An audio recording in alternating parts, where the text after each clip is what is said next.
तो अभी हम लोग क्या चीज डिस्कस करेंगे कि मीन कैसे फाइंड करते हैं।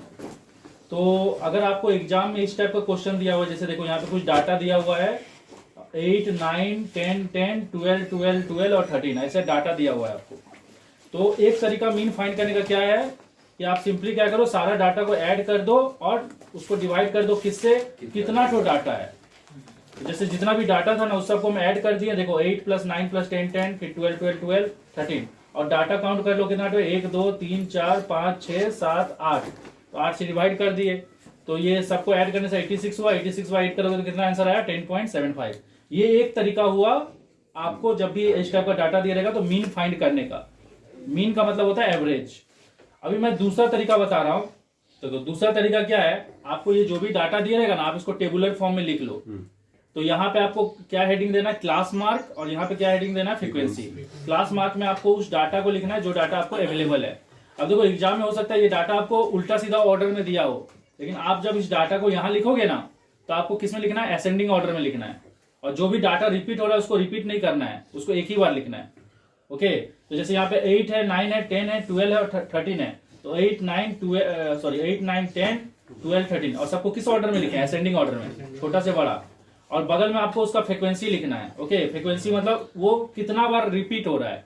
तो 8 जो है वो एक ही बार है, 9 जो है वो एक ही बार है, 10 जो है वो 2 बार है, और जो 12 है वो 3 बार है, और 13 जो है वो एक ही बार है। समझ में आया, ये टेबल हो गया। तो एग्जाम में आपको हो सकता है कि या तो क्वेश्चन आपको इस टाइप का दिया हो और आपको उसको इस टाइप का टेबल में कन्वर्ट करना पड़े, या एग्जाम में ऐसा भी हो सकता है कि आपको डायरेक्टली ऐसा ही टेबल दिया हो। और ऐसा टेबल दिया रहेगा तो आप इस क्वेश्चन को दो तरीका से सॉल्व कर सकते हो। इसको सॉल्व करने का दो तरीका, एक तरीका है डायरेक्ट मेथड और एक तरीका है शॉर्टकट मेथड। तो सबसे पहले हम लोग डायरेक्ट मेथड का बात करेंगे। डायरेक्ट मेथड में क्या करोगे, आप यहाँ पे इस क्वेश्चन को अपना कॉपी में लिखोगे और यहाँ पे एक तीसरा कॉलम ऐड करोगे, और उस कॉलम का नाम क्या होगा, fx। fx का नाम से ही पता चल रहा है कि f इंटू एक्स है वो। तो आपको क्या करना है, इस कॉलम में f इंटू एक्स करना है। देखो यहाँ पे जो भी fx है ना उसको मल्टीप्लाई करना है। 8 इंटू 1 कितना हो जाएगा 8, 9 इंटू 1 कितना हो जाएगा 9, 10 इंटू 2 कितना हो जाएगा 20, 12 इंटू 3 कितना हो जाएगा 36, 13 इंटू 1 कितना हो जाएगा 13। अभी अगर आप ये सारा fx को ऐड करोगे तो ऐड करने को ना सम बोलते हैं। ऐड करना होता है क्या, सम करना, और सम का सिंबल क्या होता है, ये होता है। इस टाइप का सिंबल को सम बोलते हैं। ओके, तो यहाँ पे हम लोग क्या चीज को सम कर रहे हैं, fx को सम कर रहे हैं, इसीलिए यहाँ पे क्या लिखे हैं, सिग्मा fx लिखे हैं। तो सिग्मा का मतलब सम होता है। तीन सबको अगर आप सम करोगे तो उसका वैल्यू कितना आ रहा है, 86 आ रहा है। और उसी तरह से आपको सिग्मा एफ भी निकालना है। सिग्मा एफ मतलब जितना भी एफ का वैल्यू है उसको सम करना है, तो उसका वैल्यू कितना आ रहा है, 8 आ रहा है। तो डायरेक्ट मेथड में क्या होता है, फॉर्मूला क्या होता है मीन निकालने का, sigma F x by sigma F. तो सिग्मा एफ एक्स की जगह किसका वैल्यू डाले, 86 का, और सिग्मा एफ की जगह किसका वैल्यू डाले, 8 का। देखो फिर से वही वैल्यू आया कि नहीं, और उसका आंसर भी कितना आ रहा है, 10.75। ये आपको समझ में आया।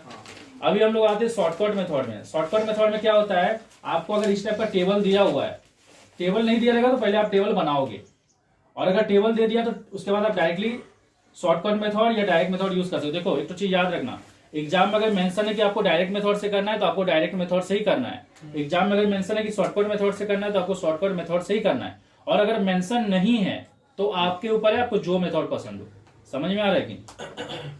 तो शॉर्टकट मेथड में क्या होता है, पहले तो आपको क्वेश्चन वाला कॉलम को लिख लेना है। देखो पहला कॉलम और दूसरा कॉलम हम लोग लिख चुके हैं। अब आपको यहाँ पे ना एक तीसरा कॉलम ऐड करना है जिसका नाम क्या है, डी। डी का मतलब क्या होता है, डेविएशन।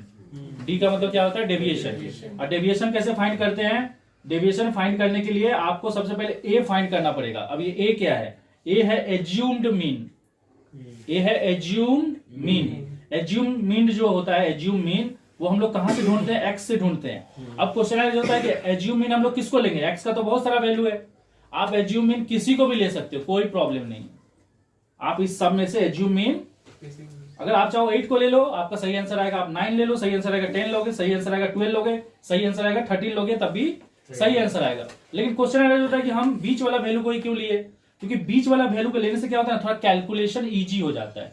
आप बोलोगे कैसे इजी हो जाता है, क्योंकि कुछ डाटा नेगेटिव हो जाता है, कुछ डाटा पॉजिटिव हो जाता है, तो उसको सॉल्व करने में क्या हो जाता है, आसानी हो जाता है। अगर आप पहला वाला वैल्यू को लोगे तो सारा डाटा क्या होगा, पॉजिटिव होगा, तो आपका नंबर जो आएगा वो क्या आएगा, बड़ा आएगा। तो आपको कैलकुलेशन थोड़ा सा टाइम टेकिंग हो जाएगा। अरे समझ में आ रहा है कि नहीं? तो एज्यूम मीन का ये मत सोचना कि क्या लेना है, किसी को भी ले सकते हो, ठीक है ना। पर कोशिश करना कि बीच वाला वैल्यू। अब चलो यहाँ पे 4 ही तो टर्म रहता तो फिर भी हम जैसे सोच लो यहाँ पे 4 टर्म रहता, अब सोच लो यहाँ पे 4 टर्म रहता, ओके। मान लो यहाँ पे सिर्फ 8, 9 और 10 और 12 ही रहता, तो आपको 9 और 10 में से किसी एक को ले लेना है। अरे समझ में आ रहा है ना? तो हम जैसे एज्यूमिंग यहाँ पे किसको लिए, 10 को लिए, ओके। अब ये आपको क्या करना है, डेविएशन निकालने के लिए ये जो x वाला वैल्यू है ना, x को क्या बोलते हैं, क्लास मार्क। क्लास मार्क मतलब वो डाटास को ही क्लास मार्क बोलते हैं। तो आपको डेविएशन निकालने के लिए क्या करना है, क्लास मार्क से वो एज्यूम मीन को माइनस करना है। मैं यहाँ पे एज्यूम मीन 10 ले लिया हूं, तो आपको आंसर लिखते टाइम मेंशन करना है कि आप किसको एज्यूम मीन लिए हो। अब आप देख सकते हो, तो जैसे हम डेमो के लिए यहाँ पे दिखा दिए हैं कि 8 से हम किसको माइनस किए, 10 को माइनस किए, कितना आंसर आया, -2। फिर 9 से हम 10 को माइनस किए तो कितना आंसर आया, -1। 10 से हम 10 को माइनस करेंगे 0 आएगा। 12 से हम 10 को माइनस करेंगे 2 आएगा, और 13 से हम 10 को माइनस करेंगे तो 3 आएगा। अरे सिंपल है, x से आपको a को माइनस करना है, तो सारे x से आपको इस a को माइनस करना है। उसके बाद आपको यहाँ पे चौथा कॉलम बनाना है जिसका नाम है FD। FD कैसे निकलेगा, f और d को मल्टीप्लाई करना है। तो जैसे कि -2 इंटू 1 हो गया -2, -1 इंटू 1 हो गया -1, 0 इंटू 2 हो गया 0, 2 इंटू 3 हो गया 6, और 3 इंटू 1 हो गया 3।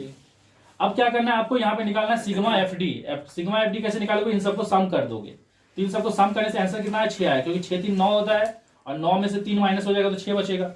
और यहाँ पे आपको सिग्मा FD निकालना है, इन सबको सम करके। अरे समझ में आ रहा है कि नहीं?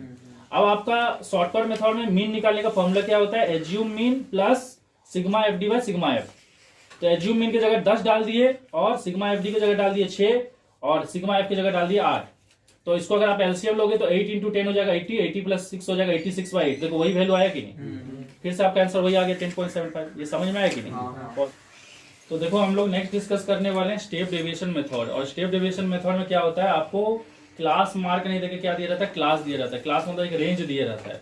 मान लो जैसे क्लास में ना 0 से 10 के बीच में जो, मतलब हम सोच लो 50 मार्क का एग्जाम कंडक्ट किए, और 0 से 10 के बीच में कितना बच्चे मार्क लाए हैं, 5 बच्चे लाए हैं। 10 से 20 के बीच में कितना बच्चे मार्क लाए हैं, 6 बच्चे लाए हैं। 20 से 30 के बीच में 10 बच्चे लाए हैं। 30 से 40 के बीच में 4 बच्चे लाए हैं, और 40 से 50 के बीच में 5 बच्चा मार्क लाया है।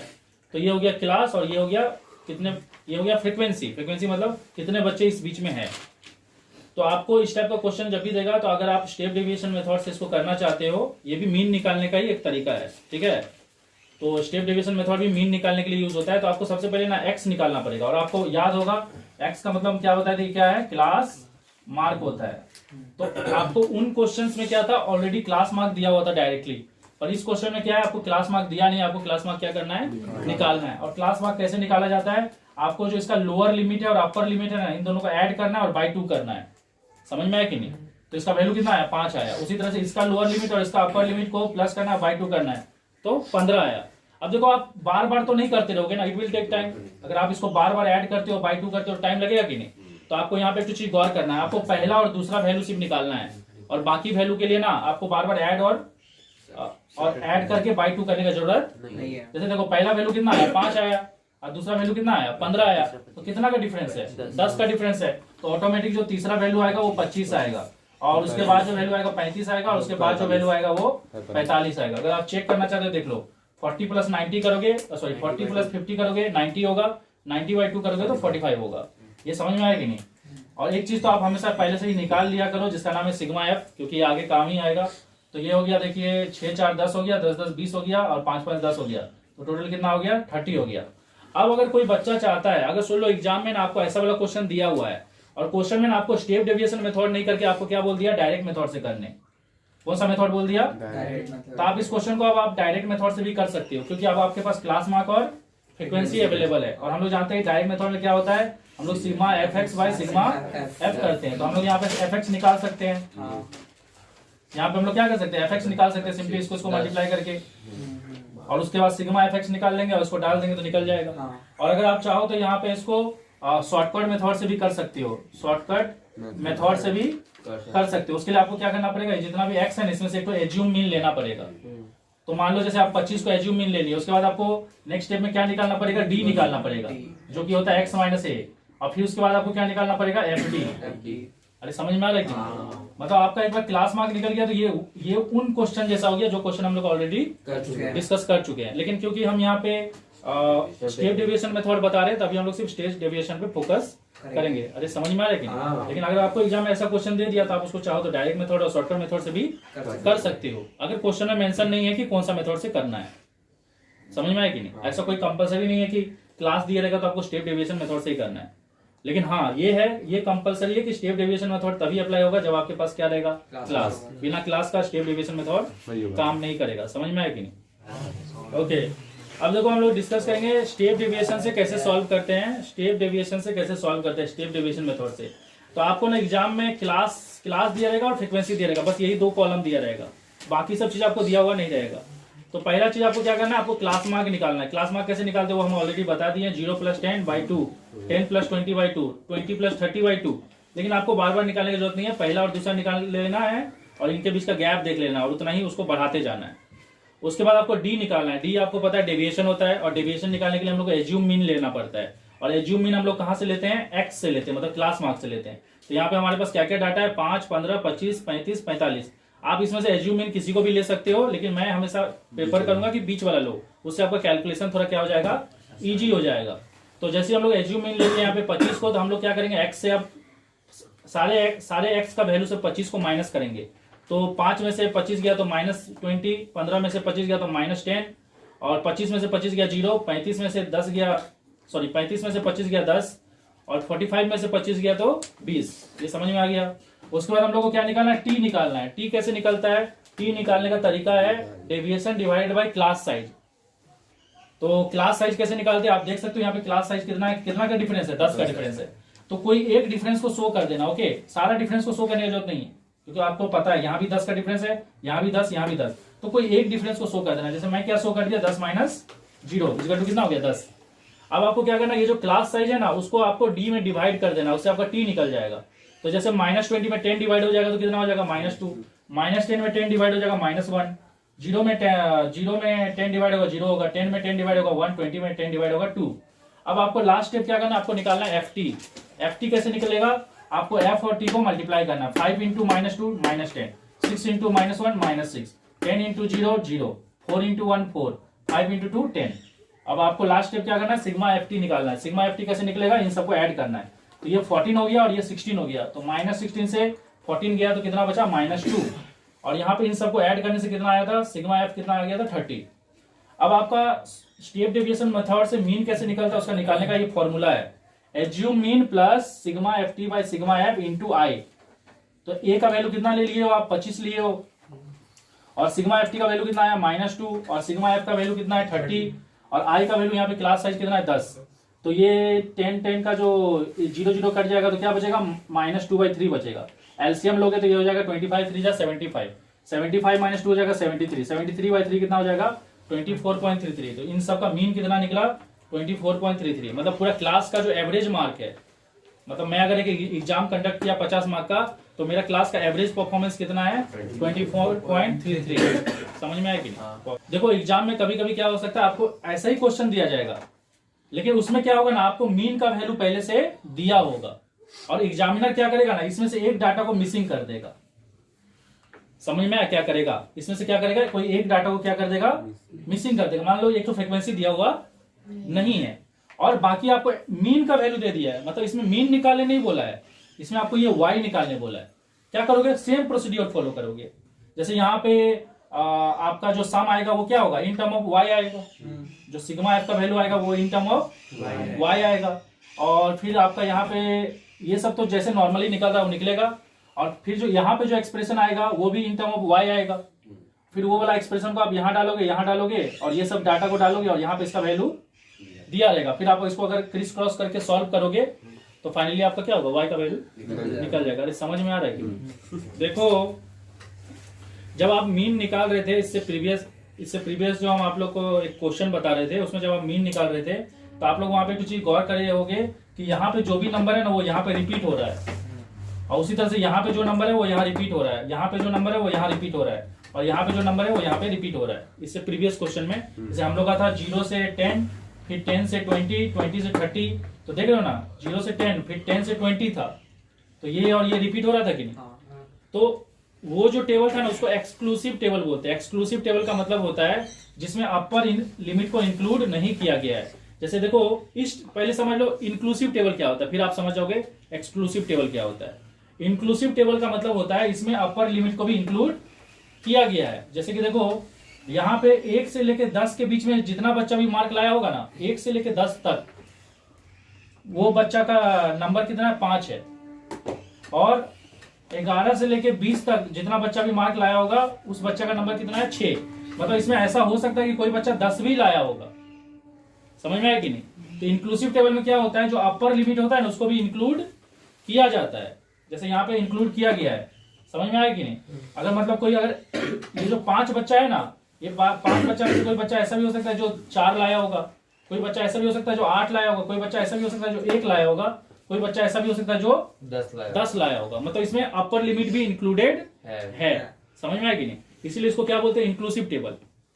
लेकिन जब भी आप मीन फाइंड करोगे तो आपको इसको इंक्लूसिव को किसमें कन्वर्ट करना पड़ेगा, एक्सक्लूसिव। और एक्सक्लूसिव का मतलब होता है उसमें आपको अपर लिमिट को लेना, मतलब उसमें आप लिखोगे लेकिन उसमें जो बच्चा मार्क लाया होगा ना, वो ये जो अपर लिमिट वाला मार्क नहीं लाया होगा। क्यों नहीं लाया होगा पता है? क्योंकि ये वाला मार्क यहाँ पे भी रिपीट हो रहा है। जैसे मैं अब आपको एक्सक्लूसिव बना के दिखा रहा हूं तब आपको क्लियर हो जाएगा।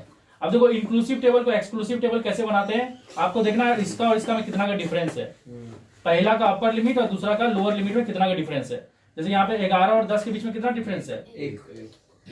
यहाँ पे 11 और 10 के बीच में 1 का डिफरेंस है। जो भी डिफरेंस आएगा ना उसको आपको हमेशा किससे डिवाइड कर देना है, 2 से।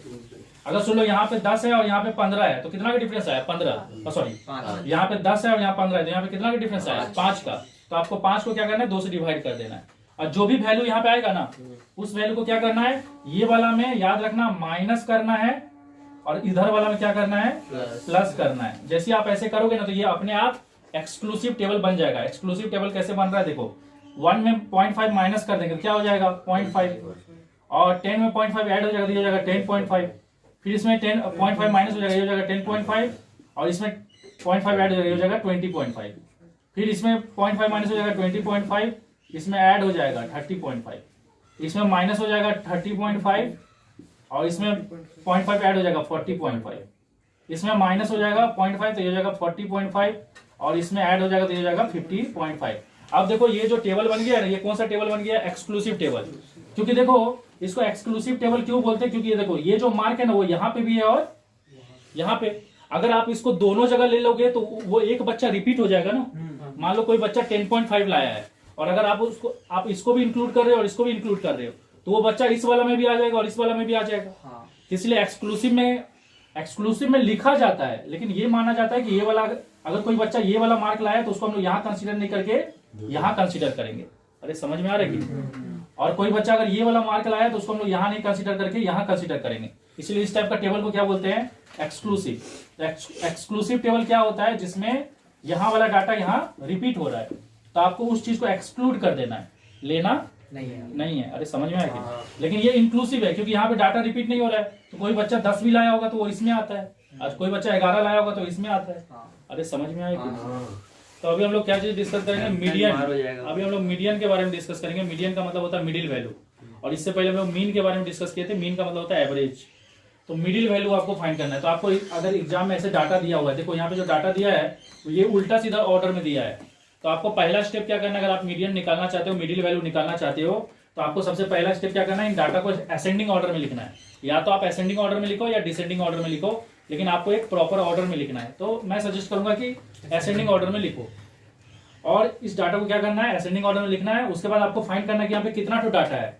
तो 1 2 3 4 5। अगर आपका यहाँ पे जो नंबर ऑफ डाटा है वो ऑड नंबर में आता है, जैसे यहाँ पे 5 जो है वो क्या है, ऑड नंबर है।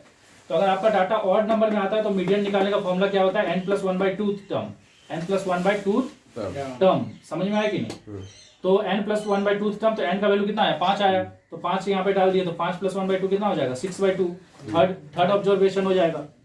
या आप थर्ड ऑब्जर्वेशन बोल सकते हो या थर्ड टर्म बोल सकते हो। तो थर्ड टर्म कौन सा है यहाँ पे, 1 2 3 11 है। तो आपका मिडिल वैल्यू कितना हो गया, 11 हो गया। ये समझ में आया? लेकिन जरूरी तो नहीं कि आपका n का वैल्यू हमेशा ऑड ही है, n का वैल्यू इवन भी हो सकता है। तो जैसे देखो यहाँ पे फिर से डाटा दिया हुआ है, तो पहला स्टेप आपको क्या करना है, डाटा को असेंडिंग ऑर्डर में लिखना है। उसके बाद आपको फाइंड करना है n का वैल्यू। n का वैल्यू मतलब नंबर ऑफ डाटा। तो 1 2 3 4 5 6। तो नंबर ऑफ डाटा जो है वो 6 है, मतलब इवन टर्म है। तो जब आपका इवन टर्म होगा तो मीडियन निकालने का फॉर्मूला क्या होता है, n/2 term plus n/2 plus 1th term. क्या है, n/2 term plus n/2 plus 1th term. तो जैसे हम यहाँ पे डाल के आपको वैल्यू डाल के दिखाते हैं, जैसे यहाँ पे वैल्यू डालोगे कितना हो जाएगा 6/2, कौन सा टर्म हो जाएगा, थर्ड टर्म हो जाएगा। और यहाँ पे अगर आप 6 का वैल्यू डालोगे 6/2 कितना हो जाएगा 3, और 3 + 1 कितना हो जाएगा 4, तो 4th टर्म हो जाएगा।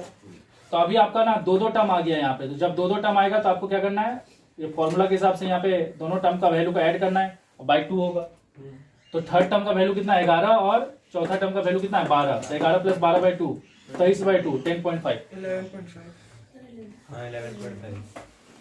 अच्छा, तो इसको आपको क्या करना है, इसको डिवाइड करोगे 23/2 को, तो ये हो जाएगा 2 1 जा 2, 2 1 जा 2 11.5। देखो यहाँ पे जो डाटा दिया है, यहाँ पे जो डाटा दिया है उसमें आप देख सकते हो वो डाटा बहुत सारा रिपीट हो रहा है। हाँ। तो इस टाइप का क्वेश्चन आपको जब भी देगा तो आपको क्या करना है, पहले डाटा को ना उसका क्लास मार्क और फ्रीक्वेंसी के हिसाब से लिख लेना है, जैसे हम लोग मीन में कर रहे थे। या हो सकता है एग्जाम में आपको क्वेश्चन जो दिया जाए उसमें पहले ही आपको क्वेश्चन ऐसा दिया जाए जिसमें क्लास मार्क और फ्रीक्वेंसी आपको पहले से दिया हो। और अगर ऐसा दिया रहेगा तो आप पहला स्टेप में क्या करोगे, इसको ऐसे लिखोगे। तो जैसे 2, और हमेशा याद रखना इसको हमेशा आपको असेंडिंग ऑर्डर में लिखना है। समझ में आ रहा है कि नहीं, यहाँ पे डाटा को उल्टा सीधा ऑर्डर में लिख दोगे तो पूरा रॉन्ग हो जाएगा। आपको हमेशा किस ऑर्डर में लिखना है, असेंडिंग ऑर्डर। चाहे मीन निकालना हो, मीडियन निकालना हो, कुछ भी निकालना हो। तो पहले 2 लिखे, फिर 3 लिखे, फिर 4 लिखे, फिर 5 लिखे। और यहाँ पे फ्रीक्वेंसी लिखना, मतलब वो नंबर कितना बार रिपीट हो रहा है। जैसे 2 एक बार है, और 3 जो है 3 बार है, 4 जो है 2 बार है, और 5 जो है वो 4 बार है। और उसके बाद आपको क्या करना है, सिग्मा एफ निकाल लेना है। सिग्मा एफ क्या होगा, इन सबका सम जो कि है 10। और सिग्मा एफ को यहाँ पे आपको क्या लेना है, एन लेना है। अरे क्योंकि नंबर ऑफ डाटा कितना है, नंबर ऑफ डाटा को क्या चीज से रिप्रेजेंट करते हैं, एन से रिप्रेजेंट करते हैं। हाँ। और यहाँ पे नंबर ऑफ डाटा काउंट करो कितना है, 1 2 3 4 5 6 7 8 9 10। तो सिग्मा एफ का वैल्यू किसका, एन का वैल्यू हुआ कि नहीं, क्योंकि इन सबको सम करने से 10 आ रहा है ना। अरे नहीं समझ में आ रहा है, नंबर ऑफ टर्म्स। हाँ, तो नंबर ऑफ टर्म्स को ये जो सिग्मा एफ का वैल्यू आएगा उसी को क्या ले लेना है, इसको एन लेना है। अब आपको यहाँ पे देखना एन का वैल्यू क्या आया, इवन आया है। अरे एन का वैल्यू 10 आया, लेकिन क्या आया, इवन आया। तो इवन में मीडियन कैसे निकालते हैं बताओ। मीडियन निकालने का फॉर्मूला होता है इवन में n/2 term plus n/2 plus 1th term. अरे हाँ, 1th टर्म बाय 2, यही होता है ना। तो यहाँ पे अगर आप वैल्यू डाल दोगे तो क्या क्या होगा, 10/2 हो जाएगा 5th टर्म, और यहाँ पे 10/2 5 हो जाएगा, 5 + 1 हो जाएगा 6 टर्म बाय 2। ये समझ में आया कि नहीं। लेकिन अब हम लोग को 5th टर्म और 6th टर्म फाइंड करना है। तो अगर आप इस डाटा को असेंडिंग ऑर्डर में लिख दोगे तो वहां से आप डायरेक्टली इस वैल्यू को लिख सकते हो। लेकिन अगर आपको एग्जाम में टेबुलर फॉर्म में दिया रहेगा तब कैसे फाइंड करोगे, जब डाटा ऐसे ही दिया रहेगा तो उसको सिंपली असेंडिंग ऑर्डर में लिख लोगे, और उसके बाद पता कर लोगे 5वां नंबर पे कौन है और 6ठा नंबर पे कौन है, तब तो इजी है। लेकिन अगर आपको टेबुलर फॉर्म में दिया रहेगा तब कैसे करोगे, तो उसके लिए ना आपको और एक फ्रीक्वेंसी निकालना पड़ेगा। ये फ्रीक्वेंसी आपको पहले से दिया हुआ नहीं रहेगा। इस फ्रीक्वेंसी को क्या बोलते हैं, क्यूमुलेटिव फ्रीक्वेंसी। इसको फाइंड करने का तरीका क्या होता है, बहुत सिंपल होता है, थोड़ा ध्यान से देखना। यहाँ पे पहले क्या करना है, आपको पहला वाला फ्रीक्वेंसी को जैसा है वैसे छाप देना है। फिर ये वाला फ्रीक्वेंसी को क्या करना है, इससे ऐड करना है और फिर लिखना है 4। फिर यहाँ जो आंसर आएगा उसको इससे ऐड करना है, यहाँ लिखना है 6। फिर इसको यहाँ पे ऐड करना है, इसको यहाँ पे लिखना है 10। अब चेक कैसे करोगे कि आप जो किए वो सही है कि गलत, क्योंकि हो सकता है ना कि यहाँ पे मिस्टेक हो जाए। चेक करने का तरीका क्या है, ये नंबर और ये नंबर क्या होना चाहिए, इक्वल होना चाहिए। तो 10 आ गया मतलब सही है। अरे समझ में आएगी ना। अब आपको देखना है 5th टर्म। तो 5th टर्म जो है वो 4 और 6 दोनों का क्लोज है। आपको देखना है ये जो 5th है ना, 5 जो है ना वो यहाँ पे किस नंबर का क्लोज है। अरे समझ में आया कि नहीं। तो 5 जो है वो 4 का क्लोज भी है और 6 का क्लोज भी है। तो हम लोग किसको लेंगे, तो अभी हम जो बोल रहे हैं उसको ध्यान से सुनो। 5 क्योंकि 4 से बड़ा है तो जो भी आंसर होगा वो 4 वाला का डाटा नहीं लेना है, क्योंकि 5 जो है क्योंकि वो 4 से बड़ा है। तो आपको किसका डाटा लेना है, 6 वाला का। तो 6 वाला का डाटा यहाँ पे कितना है, 4 है, तो आपको 4 लेना है। और उसी तरह से 6 के लिए तो 6 वाला ऑलरेडी अवेलेबल है। अरे हमेशा आपको बड़ा वाला वैल्यू को, बड़ा वाला कॉम्युलेटिव फ्रीक्वेंसी का x का वैल्यू को लेना है। अरे समझ में आया कि नहीं। तो इसका वैल्यू 6th वाला का वैल्यू कितना है, 4 है, तो 4 हो गया। तो 4 + 4 कितना हो गया, 8/2 करो तो 4 ही होगा ना। और एक बार हम लोग ऐसे जनरल फाइंड करके देखते हैं क्या आंसर आता है, ठीक है। तो ये हो जाएगा 2 3 3 3, फिर आ जाएगा आपका 4 4, फिर आ जाएगा 5 5, 5 5, ठीक है। तो अगर हम लोग जनरल तरीका से जाए तो पहला, दूसरा, तीसरा, चौथा, पांचवा और फिर छठा वाला वैल्यू कितना हो जाएगा, पहला, दूसरा, तीसरा, चौथा, पांचवा, छठा। तो देखो 4 4 ही आ रहा है कि नहीं, अब 4 4 का एवरेज जो निकालोगे 4 ही आंसर आ रहा है। अरे नहीं समझे क्या? और अगर सोच लो यहाँ पे इसका वैल्यू ऑड आया रहता, तो ऑड आया रहता तो आप मीडियन कैसे निकालते हैं? मीडियन निकालते n+1/2 टर्म। तो यहाँ पे एक ही वैल्यू आता। अब वो एक वैल्यू सोच लो, समझाने के लिए मैं बता रहा हूँ। मान लो वो एक वैल्यू कितना आ गया, 7 आ गया। मान लो कि वो जो एक वैल्यू आया वो कितना आ गया, अरे n का वैल्यू सोच लो ऑड आया, तो उसके हिसाब से जैसे मैं यहीं पे समझा दे रहा हूँ। एक एग्जाम्पल लेकर मान लो इसको एक बढ़ा देते हैं, इसको बढ़ा के 4 से कितना कर देते हैं, 5 कर देते हैं। तो यहाँ पे वैल्यू कितना हो जाएगा, 11 हो जाएगा। और यहाँ पे भी वैल्यू कितना हो जाएगा, 11 हो जाएगा। अब आपको मीडियन कैसे निकालना है, 11, आपका फॉर्मूला क्या है, n+1/2 टर्म। तो ये हो जाएगा 11 + 1 कितना हो जाएगा, 12 हो जाएगा। 12/2 कितना हो जाएगा, 6 टर्म। तो 6 टर्म, देखो 6 वाला में आंसर क्या हो जाएगा, 4। लेकिन अगर सुन लो आपका यहाँ पे 6 टर्म नहीं आके कौन सा टर्म आया था, 7। तो 7 क्योंकि 6 से बड़ा है तो आपको 11 वाला को लेना है। समझे कि नहीं? देखो जैसे आपको 4 डाटा दिया हुआ है, ठीक है, तो इसमें से हर एक डाटा कितना पोजीशन ऑक्युपाई करेगा, 1/4। अगर आपको 4 डाटा दिया हुआ है तो एक डाटा कितना पोजीशन ऑक्युपाई करेगा, 1/4। समझ में आया कि नहीं? तो पहला डाटा जो रहेगा वो कौन सा पोजीशन पे रहेगा, 4 पोजीशन में से पहला पोजीशन पे रहेगा। और जो तीसरा डाटा है वो 4 पोजीशन में से कौन सा पोजीशन पे रहेगा, तीसरा पोजीशन पे रहेगा।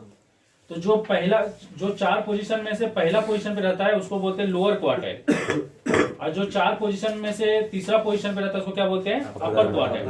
समझ में आया कि नहीं? तो आपको बहुत सारा जब नंबर दिया रहेगा तो आपको क्या निकालने बोलेगा, लोअर क्वार्टाइल और अपर क्वार्टाइल निकालने बोलेगा। तो हम लोग यहाँ पे 2 टाइप का क्वेश्चन लेंगे। पहले मैं आपको टेबुलर फॉर्म वाला क्वेश्चन बता रहा हूँ, फिर मैं आपको जनरल फॉर्म वाला क्वेश्चन बताऊंगा, और दोनों को कैसे सॉल्व करना है, मतलब दोनों में लोअर क्वार्टाइल और अपर क्वार्टाइल कैसे निकाला जाता है उसको समझेंगे। तो देखो लोअर क्वार्टाइल को कैसे निकालते हैं, आपको सबसे पहले एन फाइंड करना है। तो आपको चलो ऐसे टेबल दिया हुआ है, ये क्लास मार्क दिया हुआ है और ये फ्रीक्वेंसी दिया हुआ है।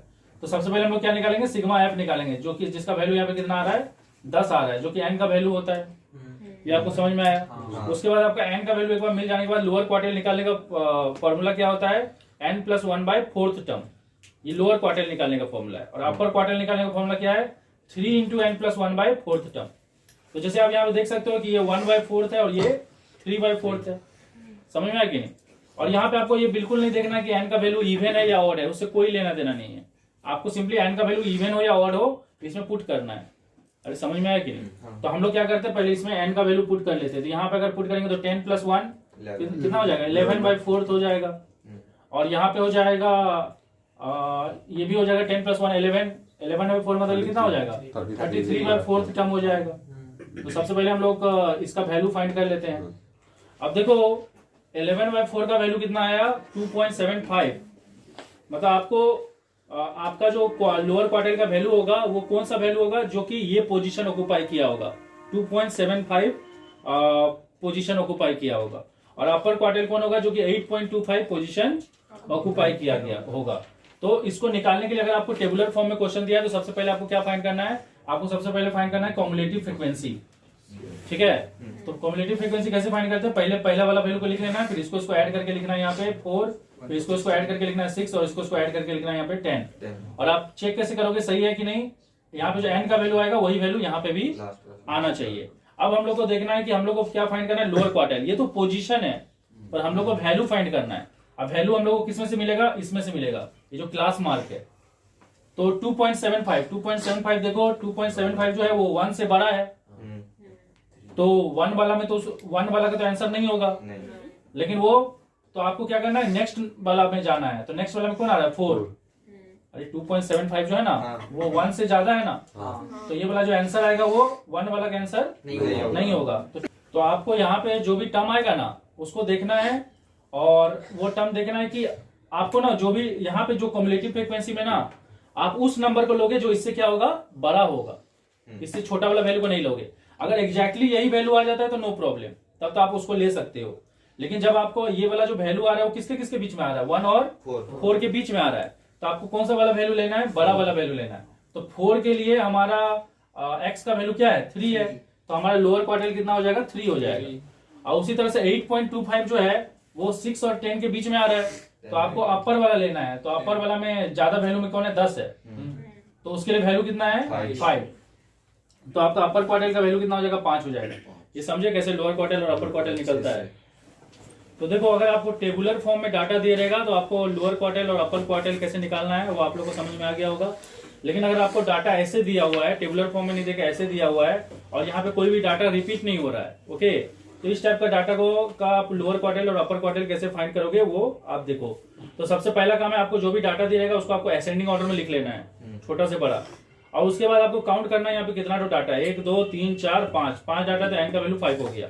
अब जो भी एन का वैल्यू आया तो हम लोग जानते हैं लोअर क्वार्टाइल निकालने का फॉर्मूला क्या होता है n+1/4 टर्म, और यहाँ पे अपर क्वार्टाइल का क्या होता है 3 × n+1/4 टर्म। तो यहाँ पे n का वैल्यू डाल देंगे तो ये हो जाएगा 5 + 1 6/4 जिसका वैल्यू आ रहा है 1.5, और यहाँ पे वैल्यू डाल देंगे तो ये आ रहा है आपका 3 × ये वाला वैल्यू तो सेम ही आएगा ना n+, हाँ मतलब इसका वैल्यू भी तो 1.5 ही आएगा ना n+1/4, उसमें 3 मल्टीप्लाई हो जाएगा तो 4.5। अब देखो यहाँ पे जो टर्म आ रहा है वो कौन सा आ रहा है, वो फर्स्ट टर्म और सेकेंड टर्म का बीच में आ रहा है।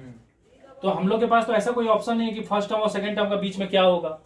तो आपको कैसे करना है ध्यान से देखो, मतलब अगर आपको मान लो यहाँ पे सिर्फ आपका 2 आया रहता, यहाँ पे आया था कि सेकेंड टर्म, तो सेकेंड टर्म आता तो आंसर क्या हो जाता 5 हो जाता, और यहाँ पे 16 आ जाता कि फिफ्थ टर्म, तो आपका आंसर क्या हो जाता 8 हो जाता। लेकिन जब भी ऐसे डेसिमल में आएगा ना तो आपको देखना है कि वो डेसिमल किसके किसके बीच में आ रहा है। जैसे 1.5 जो आ रहा है ना वो पहला टर्म और दूसरा टर्म के बीच में आ रहा है, तो इसको कैसे निकालोगे, आप लिखोगे फर्स्ट टर्म, ये फॉर्मूला याद रखना, first term plus 1/2 into second term minus first term. मतलब आपको देखना है कि ये 1.5 किसके किसके बीच में आ रहा है। जैसे ये पहला टर्म और दूसरा टर्म के बीच में आ रहा है, तो आपको पहले क्या करना है, पहला टर्म लिख लेना है, प्लस करना है और हाफ इंटू सेकेंड टर्म, क्योंकि पहला टर्म और सेकेंड टर्म के बीच में आ रहा है ना, तो second term minus first term करना है। अगर सोलो दूसरा और तीसरा के बीच में आता तो क्या लिखते हैं, second term plus half third term minus second term. अरे समझ में आ रहा है कि नहीं।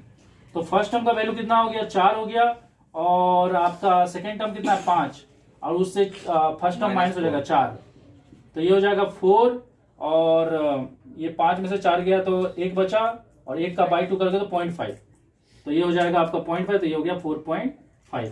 ये समझ में आया कि नहीं। हाँ। और एक तरह से अगर आप देखोगे तो ये वैल्यू इनके बीच में ही आ रहा है, तो एवरेज निकाल दिया है बस। हाँ। फर्स्ट और सेकंड टर्म का। और इसी तरह से हम लोग 4.5 वाला को देखते हैं, तो 4.5 जो आ रहा है किसका किसके बीच में आ रहा है, फोर्थ टर्म और फिफ्थ टर्म के बीच में आ रहा है। तो पहले लिखेंगे fourth term plus half fifth term minus fourth term. समझ में आया। तो इसका जो वैल्यू हम यहाँ लिख रहे हैं, तो आपका फोर्थ टर्म का वैल्यू कितना है 7, और आपका जो फिफ्थ टर्म का वैल्यू है, sorry half plus half fifth term का जो वैल्यू है 8 माइनस 7, हाँ 8 है, और फोर्थ टर्म का वैल्यू जो है वो 7 है। तो ये हो जाएगा 7, और ये हो जाएगा 1.5 हो जाएगा, जो कि आएगा 7.5। तो अगर आप यहाँ पे भी देखोगे तो एवरेज वैल्यू ही आ रहा है। तो देखो अगर आप एक तो चीज यहाँ पे गौर करोगे तो यहाँ पे जो वैल्यू आ रहा है ना, ये first term plus half second term minus first term, या ये जो तरीका आपको समझ में आ रहा है ना, तो ये तरीका से जो वैल्यू आ रहा है वो एवरेज ही आ रहा है। लेकिन आप फिर भी ये तरीका से लिखना, लेकिन अगर आप चाहो तो एवरेज निकाल के भी कर सकते हो, क्योंकि मैं यहाँ पे कुछ और एग्जांपल लेके देखा कि एवरेज आ रहा है कि नहीं। जैसे मैं 18 और 23 लिया, तो मान लो कि मेरा जो आंसर आ रहा है, ये सिर्फ समझाने के लिए, मेरा जो आंसर आ रहा है वो इसके बीच में आ रहा है। तो मेरा फर्स्ट टर्म क्या हो गया 18, और half second term minus first term, तो जो कि आंसर कितना आ रहा है 5 आ रहा है। तो अगर आप इसको 5 को 2 से डिवाइड करोगे कितना आएगा 2.5 आएगा। 2.5 को अगर आप 18 में ऐड करोगे तो 20.5 आएगा, और अगर आप इन दोनों को ऐड करके बाई 2 करते हो तभी वैल्यू कितना आ रहा है 20.5 ही आ रहा है। तो हाँ, एक तरह से अगर आपका ये डेसिमल वैल्यू आ रहा है ना, तो आप वो ये डेसिमल, जैसे चलो कि ये वैल्यू क्या आ रहा है 1.5 मतलब फर्स्ट टर्म और सेकंड टर्म के बीच में आ रहा है। तो आप चाहो तो इस तरीका से भी कर सकते हो, या आप चाहो तो इन दोनों का एवरेज भी फाइंड कर सकते हो, वही सेम ही आंसर आएगा। अरे समझ में आ रहा है। ठीक है, अच्छा ठीक है, मैं बात सुनो। मोड क्या होता है, मोड का मतलब होता है मैक्सिमम फ्रीक्वेंसी। मतलब सोच लो कि आपका ना मतलब इस एक क्लास का ये मार्क है, और मुझे जानना है कि इस क्लास में ज्यादातर बच्चे क्या मार्क लाए हैं।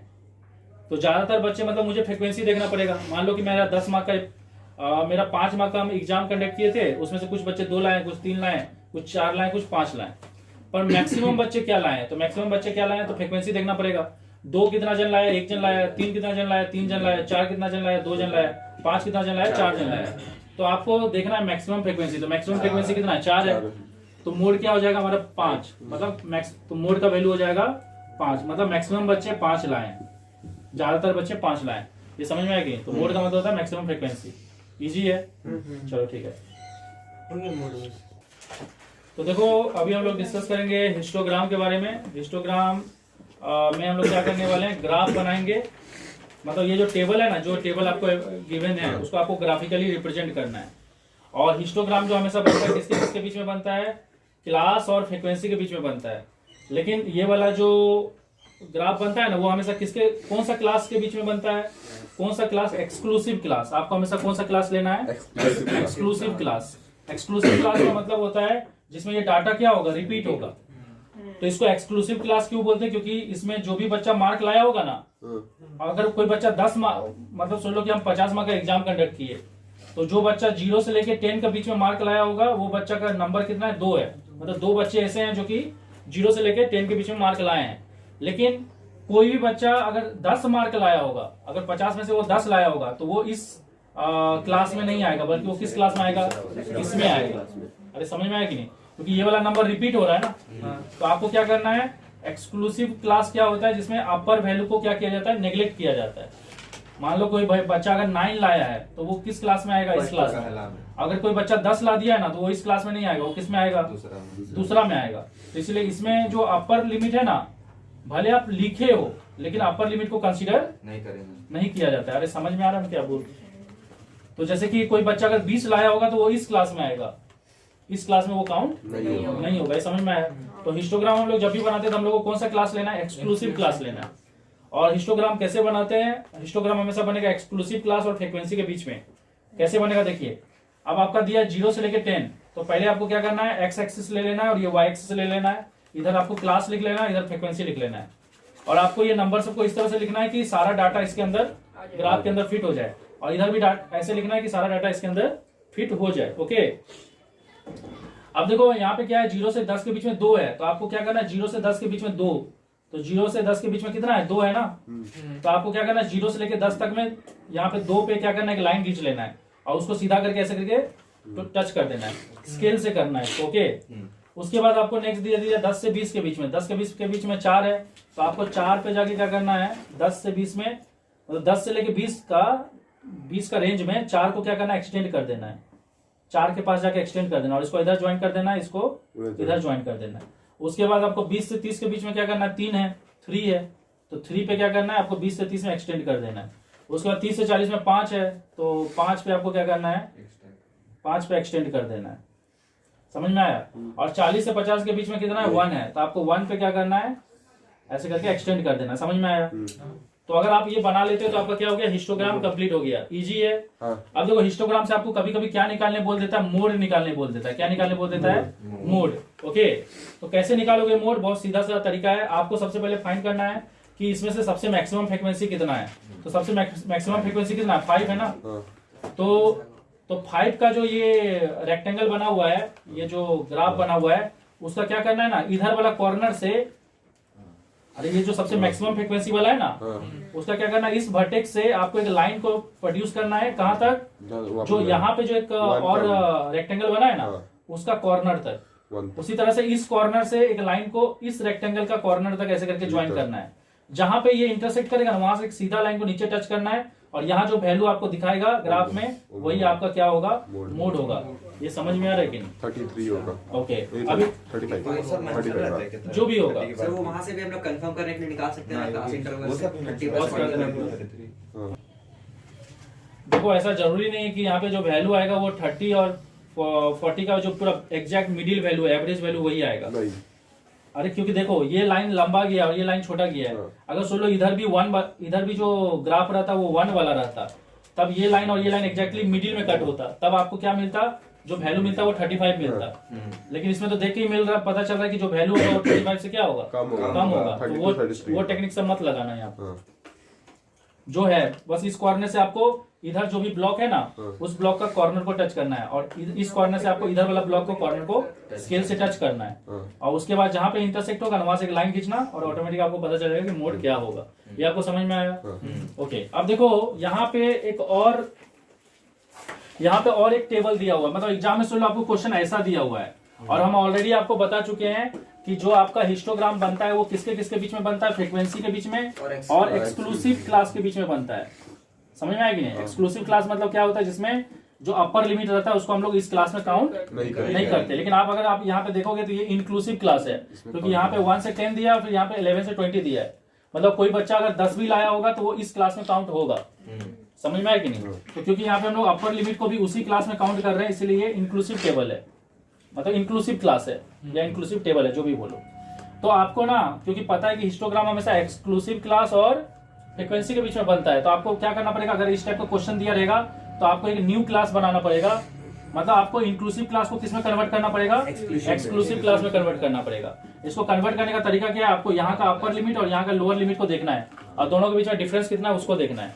जैसे इस केस में डिफरेंस कितना है, 1 है, अगर सुनो इसके बीच में डिफरेंस 5 का रहेगा तो 5 लोगे, और जितना भी इसके बीच का डिफरेंस रहेगा उसको आपको क्या करना, बाई 2 कर देना है। मान लो अगर इसका बीच का डिफरेंस 5 रहता तो 5/2 करते 2.5 होता, और जो भी आपका वो वैल्यू आएगा ना उसको क्या करना, आपको लोअर लिमिट में माइनस करना है और अपर लिमिट में प्लस करना है। तो यहाँ पे क्या हो गया, 1 से 0.5 माइनस होगा 0.5 बचेगा, 10 में 0.5 ऐड होगा 10.5 होगा, उसी तरह से इसमें 0.5 माइनस होगा 10.5, उधर 20.5, फिर ये 20.5, 30.5, 30.5, 40.5, 40.5, 50.5।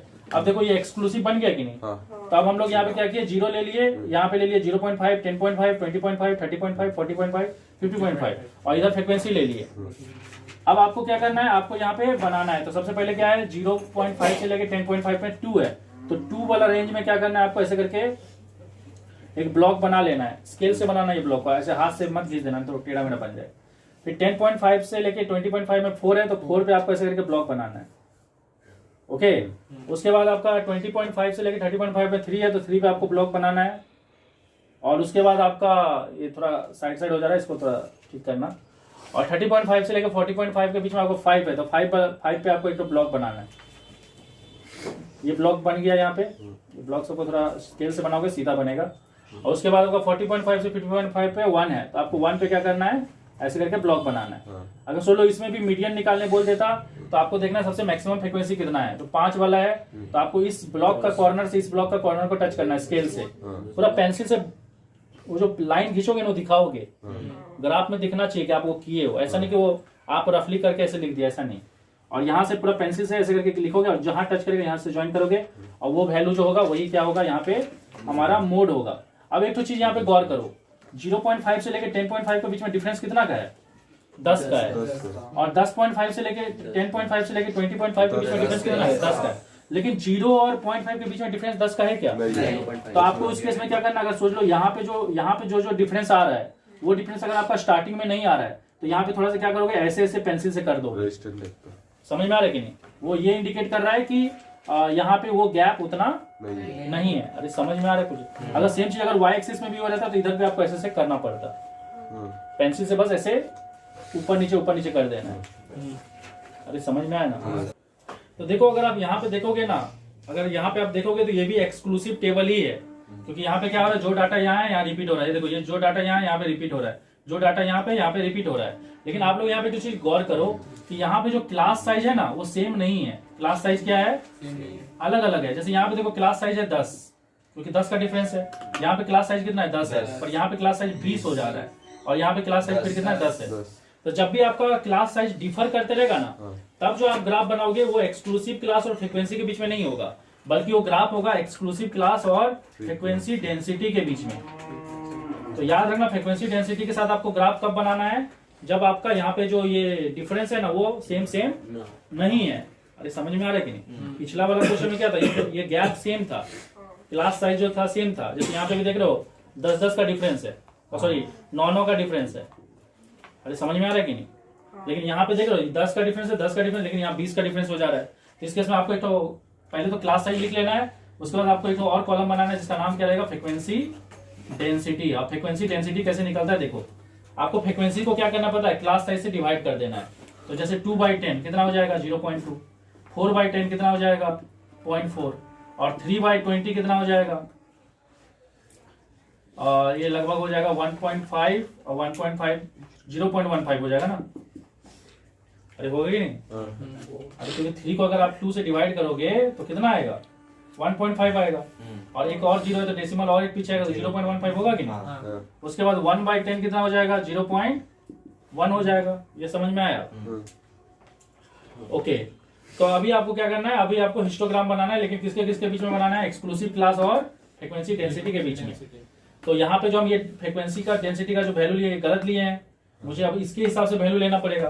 तो मुझे क्या क्या वैल्यू लेना पड़ेगा, जैसे मुझे लेना पड़ेगा 0.1, फिर आपका 0.2, 0.3, 0.4 ऐसा टाइप का वैल्यू लेना पड़ेगा। सर 0.3 नहीं है, 4 है या 0.15 है। तो वो शांत एक छापा मार कंट्रोल है, खत्म इंसान है, एक मिनट गोबरांडू सब। अच्छा ठीक है, मैं बात सुनो, यहाँ पे जो आप वैल्यू लोगे ना, वो जरूरी नहीं कि यहाँ पे जो वैल्यू है वही लेना है।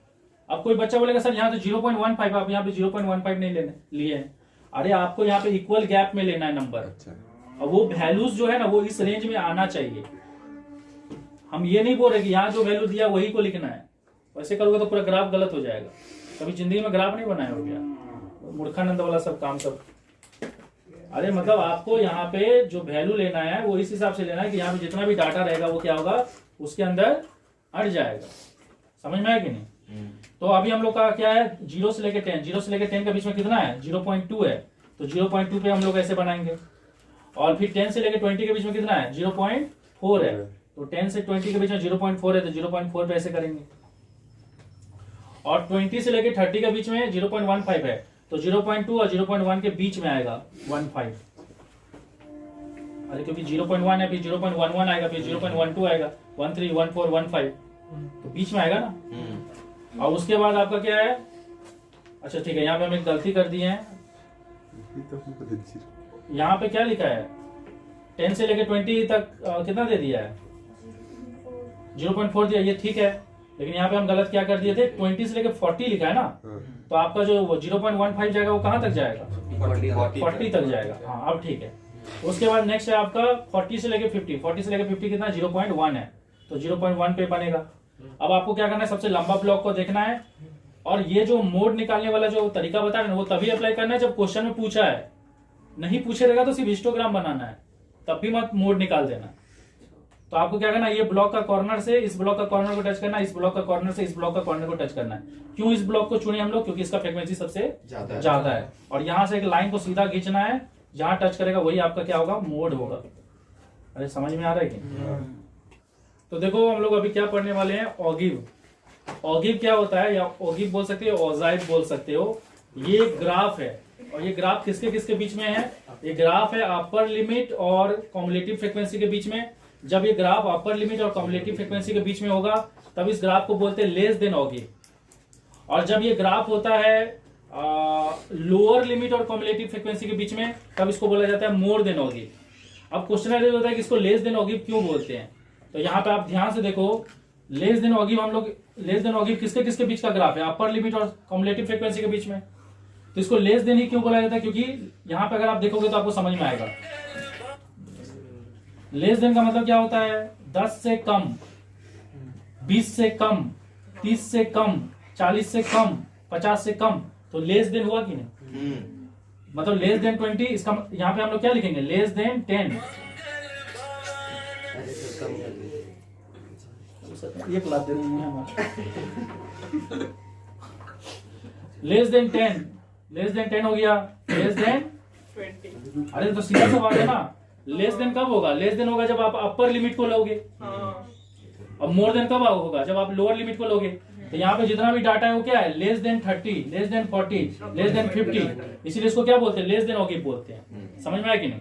तो मुझे रुचि बताओ, जब आप 10 से कम लोगे, मतलब जब आप उन बच्चों को लोगे, जैसे सोच लो कि हम 50 मार्क का एग्जाम कंडक्ट किए और आप उन बच्चों को लोगे जिसका मार्क 10 से क्या है, कम है, तो 10 से कम कितना बच्चा का मार्क है, 2 बच्चा का मार्क, तो यहाँ 2 आएगा। फिर 20 से कम में कितना बच्चा आ जाएगा?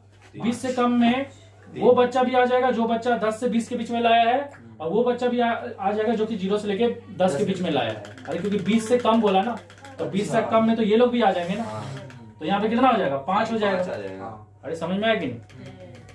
तो जब भी आप लेस देन ऑगिव बना रहे हो तो आपको ग्राफ किसके किसके बीच में बनाना है? अपर लिमिट और कम्युलेटिव फ्रीक्वेंसी में।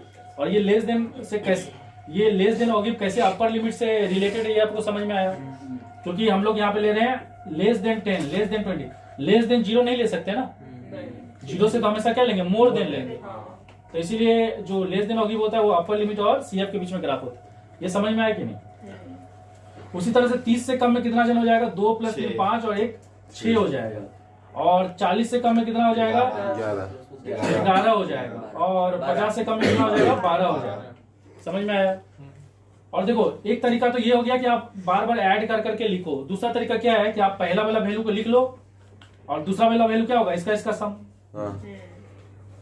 अरे देखो, ऐसे लिख लेना। पहला वैल्यू 2 हो गया, दूसरा वैल्यू क्या होगा? इसका सम 5 हो गया, तीसरा वैल्यू किसका? 6, और इसका वैल्यू क्या हो जाएगा? 11, और इसका वैल्यू कितना हो जाएगा? 12। समझ में आया? पर ये टेक्निक कब अप्लाई करना है? लेस देन ऑगिव में अप्लाई करना है। ये आप सिंपली ऐड कर लेना, वो भी चलेगा।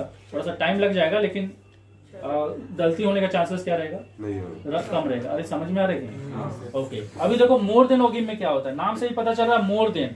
मोर देन मतलब किसी चीज से ज्यादा। तो किसी चीज से ज्यादा में क्या होगा? इसको मिटा दे रहे क्योंकि अभी हम इसको भी समझाएंगे यहाँ पे। तो मोर देन में क्या होगा? 0 से ज्यादा, 10 से ज्यादा, 20 से ज्यादा, 30 से ज्यादा, 40 से ज्यादा। इसलिए हम लोग यहाँ पे कौन सा लिमिट लेंगे? Lower limit.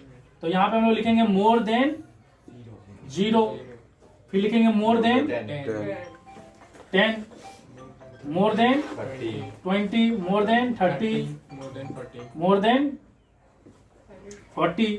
बस इतना ही आएगा।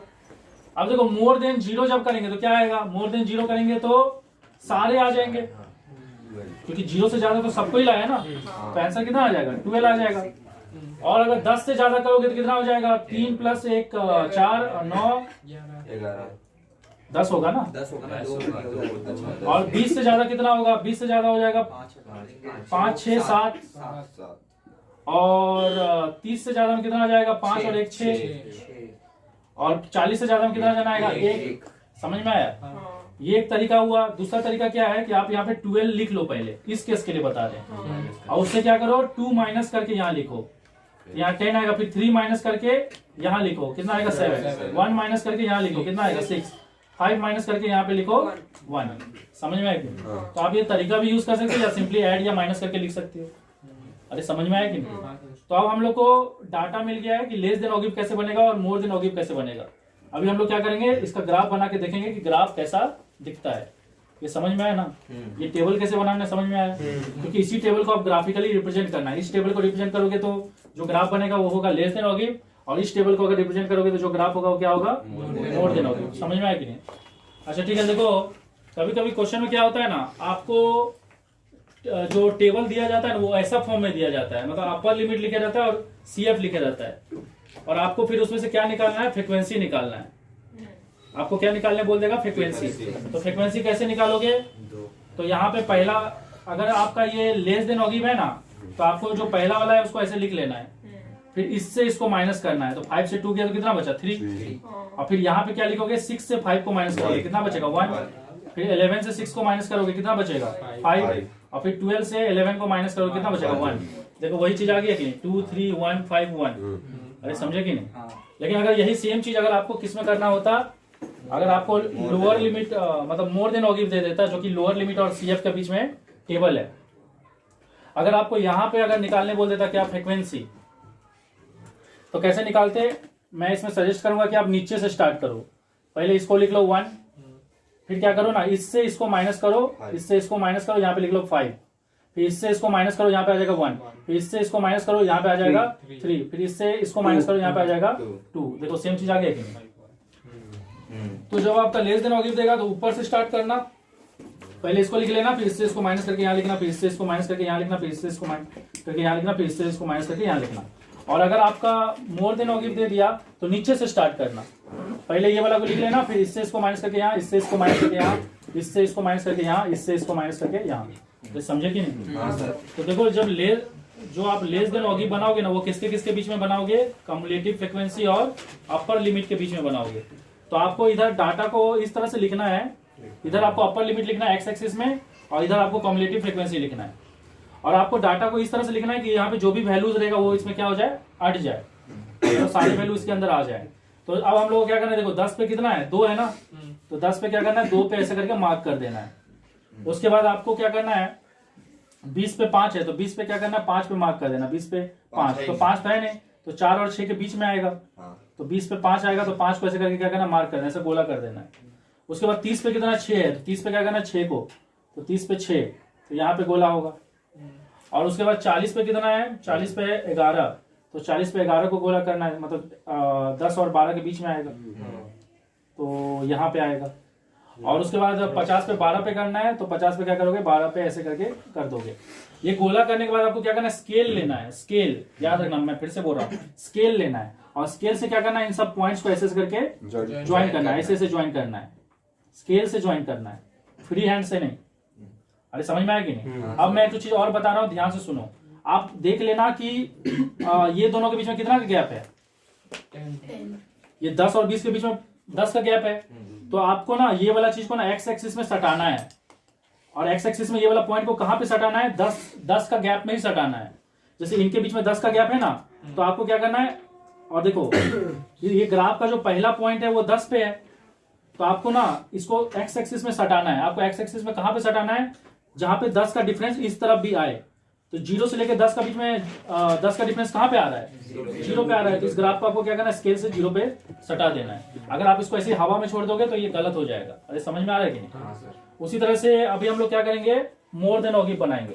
तो मोर देन ऑगी में हम लोग का 0 पे कितना वैल्यू है? 12 है, तो 12 को मार्क कर दिए। और 10 पे कितना है? 10 पे 10 है, तो 10 पे 10 को मार्क कर दिए। और 20 पे 7 है, तो 20 पे 7 जो कि 6 और 8 के बीच में आएगा, तो 20 पे 7 पे मार्क कर दिए। उसके बाद आपका 30 पे 6 है, तो 30 पे 6 को मार्क कर दिए। और उसके बाद 40 पे कितना है? 1 है, तो 2 और 0 के बीच में आएगा 1, तो 1 को मार्क कर दिए। अब ये ग्राफ को आपको क्या करना है? स्केल से ऐसे करके ज्वाइन कर देना है, ठीक है? फ्री हैंड से नहीं करना है। अब देखो क्योंकि ये 40 पे आ रहा है, लेकिन ये एक्स एक्सिस को टच नहीं किया है, तो आपको क्या करना है? जितना डिफरेंस रहेगा ना उतना डिफरेंस आगे जाना है, और इसको आगे जाके यहाँ ऐसे करके ज्वाइन कर देना है, तो 50 पे जाके ज्वाइन हो जाएगा। अब आप एक चीज गौर करो, जब आप लेस देन ऑगी बना रहे तो उसका ग्राफ ऊपर जा रहा है। तो हो सकता है अगर आपको 1 मार्क का क्वेश्चन दे दे और ऐसा ग्राफ दे दे और आपको बोले कि ये ग्राफ क्या चीज को रिप्रेजेंट कर रहा है? ये लेस देन ऑगी का है। मोर देन ऑगी में क्या हो रहा है? ग्राफ नीचे जा रहा है। अब इसमें क्या क्या क्वेश्चन पूछ सकता है? इसमें क्वेश्चन क्या क्या पूछ सकता है? जैसे आपको पूछ सकता है मीडियन निकालने बोल सकता है। ग्राफ से क्या निकालने बोल देगा? मीडियन कैसे निकालेंगे? देखो मीडियन निकालने के लिए ना आप लोग ये वाला फॉर्मूला यूज करोगे, n/2 टर्म। समझ में आया? सिंपली यही वाला फॉर्मूला यूज करोगे, n/2। और अगर आपको लोअर क्वार्टाइल निकालने बोलेगा, तो आप यूज करोगे ये वाला टर्म, तो n/4 टर्म। मतलब जो फॉर्मूला हम लोग उस टाइम यूज करते थे ना इवन के लिए, ऑड के लिए, वो सब आपको नहीं करना है। आपको ग्राफ में जब निकालोगे तो आप ये वाला फॉर्मूला यूज करोगे।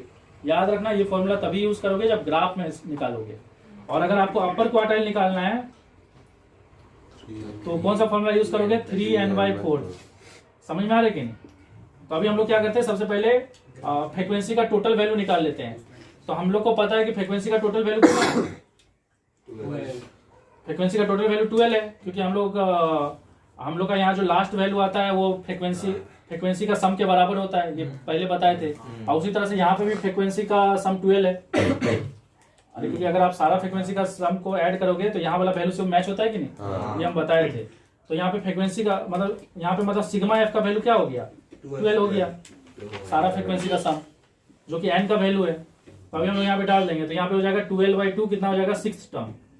यहाँ पे हो जाएगा 12/4 मतलब हो जाएगा ये आपका 3rd टर्म। और आपका यहाँ पे हो जाएगा 3 × 3 मतलब ये हो जाएगा 9th टर्म।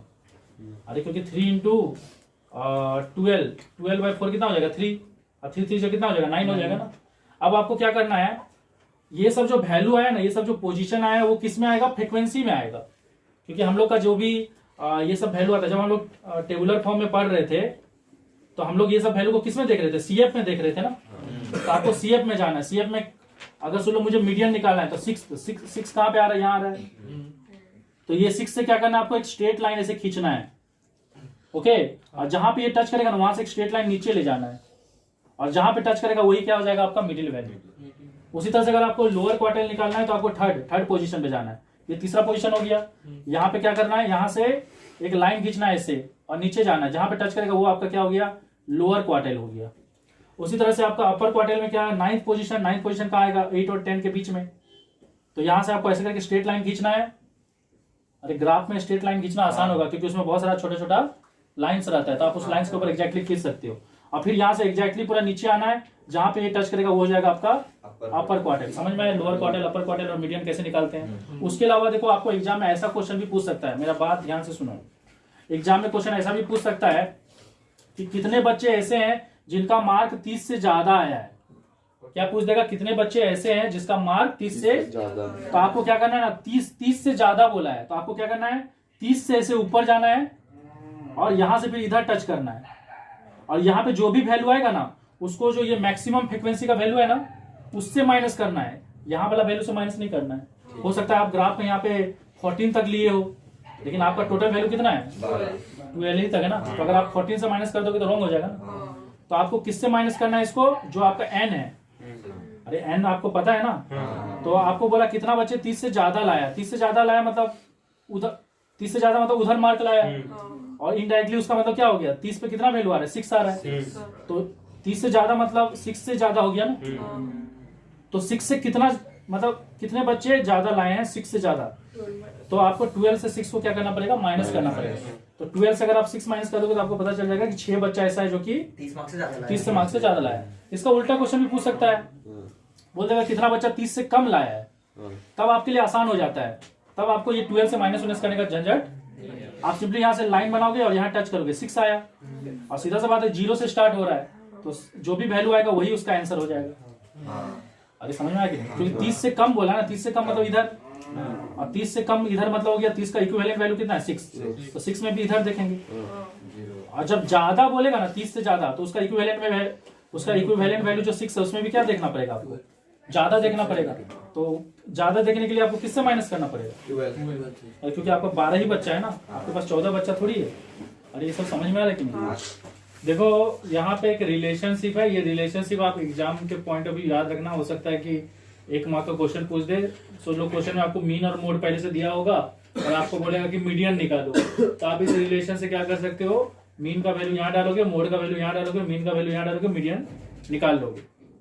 या हो सकता है क्वेश्चन में आपको मीन और मीडियन दिया होगा और आपको मोड निकालने बोलेगा, तो ये रिलेशन याद रखना। इसमें से कोई 3 में से कोई 2 दिया रहेगा तो आप 1 निकाल पाओगे। अरे समझ में आ रहा है कि नहीं। अब मान लो कि ना हम लोग जानते हैं हिस्टोग्राम जब बनाते हैं तो हम लोग हिस्टोग्राम में किसके किसके बीच में ग्राफ बनाते हैं, एक्सक्लूसिव क्लास और फ्रीक्वेंसी के बीच में ग्राफ बनाते हैं। और एक्सक्लूसिव क्लास और फ्रीक्वेंसी के बीच में कब तक ग्राफ बनाते हैं, जब तक कि यहाँ का डिफरेंस, मतलब यहाँ का जो क्लास का साइज है वो क्या रहता है, सेम रहता है। और क्लास का साइज अगर वैरी करता है तो हम लोग को फ्रीक्वेंसी मतलब एक्सक्लूसिव क्लास का फ्रीक्वेंसी डेंसिटी के साथ ग्राफ बनाना पड़ता है। ये सब चीज तो आपको पता है। लेकिन अगर सुन लो एग्जाम में आपको एक्सक्लूसिव क्लास नहीं देके अगर सुन लो इंक्लूसिव क्लास दिया जाता, तो इंक्लूसिव क्लास दिया जाता था, हम लोग क्या करते थे उसमें यहाँ का डिफरेंस देखते थे और फिर जो भी डिफरेंस आता था उसको बाई 2 करके इसमें माइनस करते थे, उसमें प्लस करते थे। ये सब चीज हम लोग ऑलरेडी डिस्कस कर चुके हैं। लेकिन मान लो कि ना आपको एक्सक्लूसिव क्लास दिया है ना इंक्लूसिव क्लास दिया है, आपको ना सिर्फ क्लास मार्क दे दिया है। अब क्या करोगे, सोच लो कि सिर्फ क्लास मार्क दे दिया और फ्रीक्वेंसी दे दिया है। लेकिन हम लोग को पता है कि हम लोग को अगर हिस्टोग्राम बनाना है तो हम लोग को तो एक्सक्लूसिव क्लास चाहिए, तो हम लोग को क्या करना पड़ेगा, क्लास मार्क को एक्सक्लूसिव क्लास में कन्वर्ट करना पड़ेगा। तो यहाँ पे हम वो तरीका बता रहे हैं कि कैसे आप क्लास मार्क को एक्सक्लूसिव क्लास में कन्वर्ट कर सकते हो। उसके लिए आपको क्या देखना है कि इसके बीच में डिफरेंस कितना का है, कितना का डिफरेंस है, 5 का डिफरेंस है। 10 का डिफरेंस रहेगा तो 10 का डिफरेंस लेना। यहाँ पे कितना का डिफरेंस है, 5 का डिफरेंस है। जितना भी डिफरेंस रहेगा ना उसको बाई 2 कर देना, तो कितना आया 2.5 आया। तो जो भी वैल्यू आएगा ना उसको ना इसमें माइनस करना है और इसमें प्लस भी करना है। इसमें माइनस करोगे तो कितना आएगा 57.5 और इसी में प्लस कर दोगे तो कितना हो जाएगा 62.5। समझ में आया कि नहीं। और देखो यहाँ पे भी डिफरेंस उतना ही का है। यहाँ पे डिफरेंस अगर आपको इस टाइप का देगा तो आपको हमेशा क्या देगा, डिफरेंस सेम ही देगा। तो इसमें भी क्या हो जाएगा 2.5 minus 2.5 plus 2.5 minus 2.5 plus 2.5 minus 2.5 plus. तो जैसे इसमें से 2.5 माइनस होगा तो ये 62.5 हो जाएगा।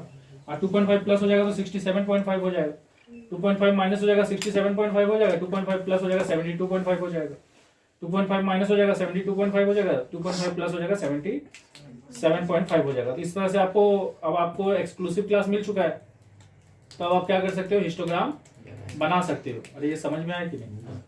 तो देखो आपको यहाँ पे ऐसे क्लास दे दिया है, तो आपको क्या निकालने बोला है, आपको बोला है लेस देन ऑगिव बनाने के लिए। लेस देन ऑगिव के लिए हम लोग क्या क्या लेते हैं, अपर लिमिट और CF के बीच में ग्राफ बनाते हैं, ठीक है। तो क्योंकि लेस देन नाम ही है, तो लेस देन मतलब क्या होगा, 10 से कम, 20 से कम, 30 से कम, तो हम लोग किस ले रहे हैं, अपर लिमिट को ले रहे हैं। तो less than 10, less than 20, less than 30, less than 40, less than 50। तो लेस देन 10 में कितने जन आएंगे, 2 जन आएंगे। लेस देन 20 में 2 + 3 5 जन आएगा। लेस देन 30 में 2 + 3 + 1 कितना हो जाएगा, 6 जन हो जाएगा। लेस देन 40 में 11 जन हो जाएगा, और लेस देन 50 में 12 जन हो जाएगा। अगर आप ये सारे फ्रीक्वेंसी को ऐड करोगे तो सिग्मा एफ का वैल्यू कितना आएगा, 12, जो कि n का वैल्यू होता है। अब आप उसको सोच लो कि आपको सबसे पहले क्या करना है, ग्राफ बनाना है। तो ग्राफ बनाएंगे तो पहले क्या करेंगे, ग्राफ बनाएंगे। 10 पे कितना है, 2 है, तो 10 पे 2 हो जाएगा। 20 पे कितना है, 5 है, तो 5 कहाँ आएगा, 4 और 6 के बीच में आएगा, तो यहाँ पे 5 हो जाएगा। और 30 कहाँ पे, सॉरी 30 पे कितना है, 6 है, तो 30 पे 6 आ जाएगा यहाँ। और आपका 40 पे कितना, 11 है, तो 40 पे 11, जो कि 10 और 12 के बीच में आएगा। और 50 पे 12 है, तो 50 पे 12 आ जाएगा। फिर आपको क्या करना है, इन सबको ऐसे करके स्केल से ज्वाइन कर देना है। हो गया स्केल से ज्वाइन। उसके बाद आपको देखना है इसमें कितना का डिफरेंस है, उतना ही डिफरेंस में इधर एक्स एक्सिस में टच करना है। तो यहाँ पे अगर 10 का डिफरेंस में जाओगे तो 0 पे टच होगा। ये हो गया। अब आपको सोच लो कि बोल दिया कि लोअर क्वार्टाइल निकालने के लिए, तो लोअर क्वार्टाइल के लिए क्या करोगे, n/4 वाला फॉर्मूला यूज करोगे ग्राफ केस में। तो जो भी n का वैल्यू है, n का वैल्यू 12 आया, तो 12/4 कितना हो जाएगा, 3। तो आपको क्या करना है, 3 से एक लाइन को यहाँ पे खींचना है, क्योंकि ये सब वैल्यू को हम लोग किस में देखते हैं, CF में देखते हैं, ठीक है।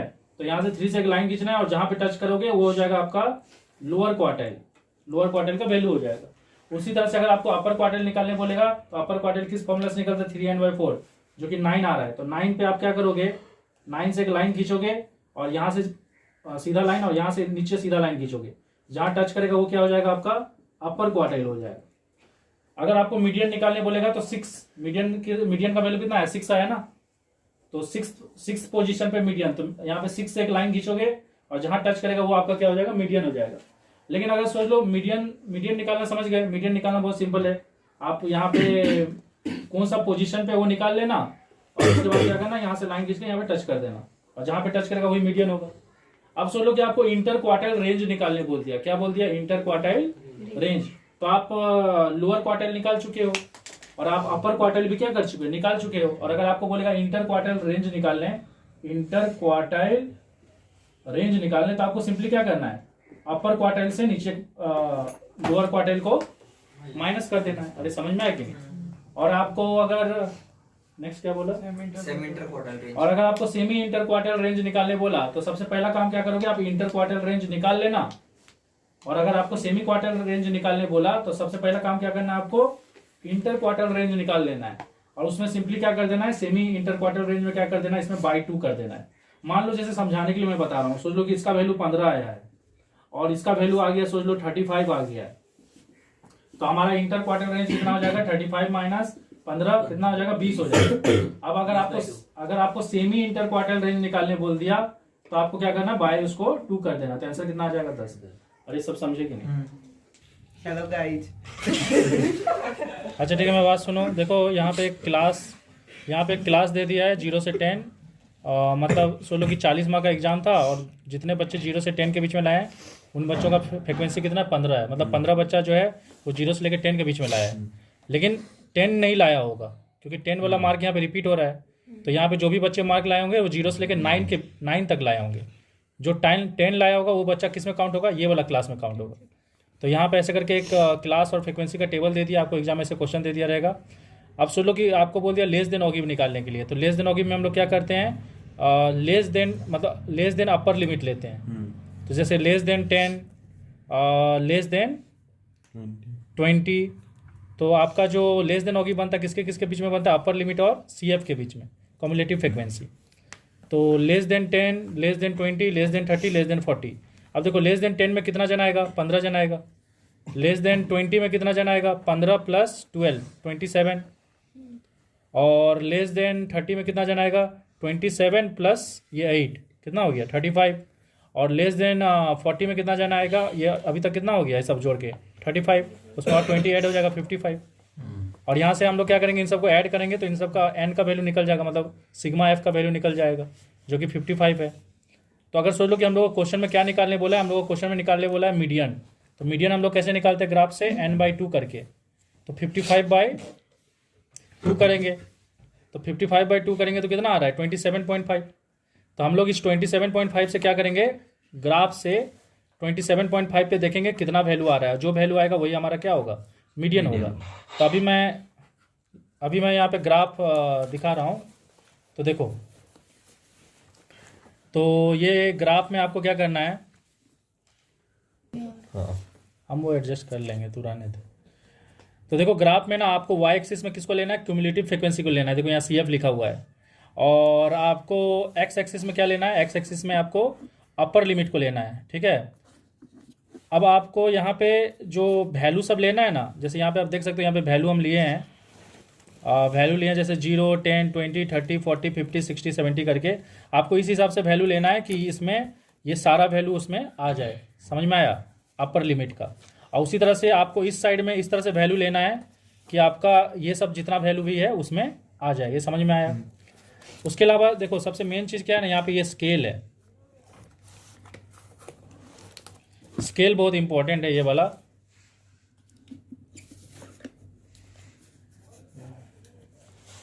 ठीक है छोड़ दो। अब देखो सबसे मेन चीज़ है ये स्केल।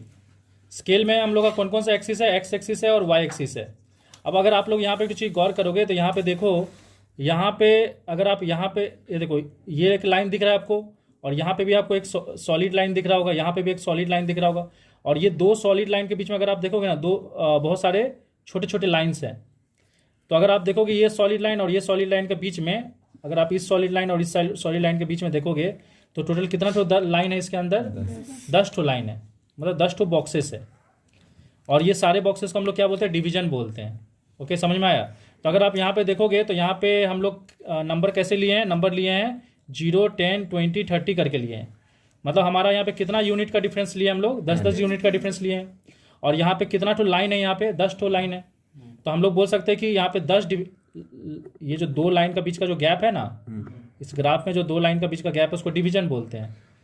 ठीक है, तो यहाँ पे टोटल इस डार्क लाइन के बीच में और इस डार्क लाइन के बीच में कितना डिवीजन है, 10 डिवीजन है। और हम लोग 10 डिवीजन का वैल्यू में कितना का डिफरेंस लिए हैं, 10 यूनिट का डिफरेंस लिए हैं। 10 डिवीजन का डिफरेंस में हम लोग कितना यूनिट का डिफरेंस लिए हैं, 10 का लिए हैं। तो इसीलिए आप देख सकते हो यहाँ पे हम एक्स एक्सिस में क्या लिखे हैं, 10 division is equal to 10 unit. तो एक डिवीजन का वैल्यू कितना होगा, 1 यूनिट होगा। तो ये क्यों स्केल लिखना क्यों जरूरी है, जैसे सोच लो कि मेरा कोई वैल्यू 50 के बाद जस्ट एक बाद आ रहा है, तो मुझे पता है कि यहाँ पे एक डिवीजन का वैल्यू कितना, 1 यूनिट है। तो 50 के बाद जो नेक्स्ट नंबर होगा वो कितना होगा, 51 होगा। अगर सोच लो 50 के बाद अगर मैं 2 डिवीजन आगे जाता हूँ तो क्या हो जाएगा, 52 होगा। ये सारा चीज़ समझ में आ रहा है।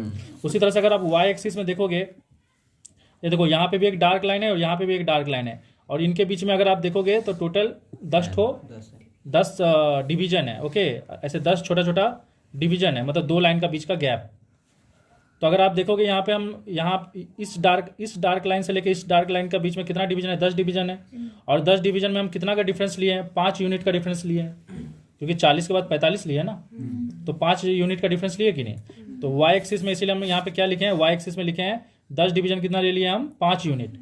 तो एक डिवीजन कितना हो जाएगा, 0.5 यूनिट। अरे ये समझ में आ रहा है कि नहीं। तो एक डिवीजन का वैल्यू अगर 0.5 यूनिट है, तो मान लो कि अगर किसी को 26 किसी को प्लॉट करना है 26 को, किसी को 26 को प्लॉट करना है, तो 25 के बाद अगर हम एक डिवीजन आगे जाते हैं तो एक डिवीजन का वैल्यू यहाँ पे कितना है, 0.5 है। तो ये हो जाएगा 25.5। और अगर उसके बाद आप और एक डिवीजन आगे जाते हो तो 25.5 में और 0.5 ऐड हो जाएगा, तो ये कितना हो जाएगा, 26 हो जाएगा। अरे समझ में आ रहा है। अब आप लोग यहाँ पे इसको देख लो, और इस हिसाब से हम क्या कर, देखो 10 में कितना है, 15 है, 10 में कितना है, 15 है, 20 में कितना है, 27 है, 30 में कितना है, 35 है, 40 में कितना है, 55 है। ये सबको दिख रहा है। तो इस चीज़ को हम यहाँ पे ग्राफिकली प्लॉट किए हैं और आपको लोग को दिखा रहे हैं। अब देखो 10 में हम लोग का कितना था 15, तो देखो 15 हम लोग को डायरेक्टली मिल गया तो कोई प्रॉब्लम नहीं हुआ।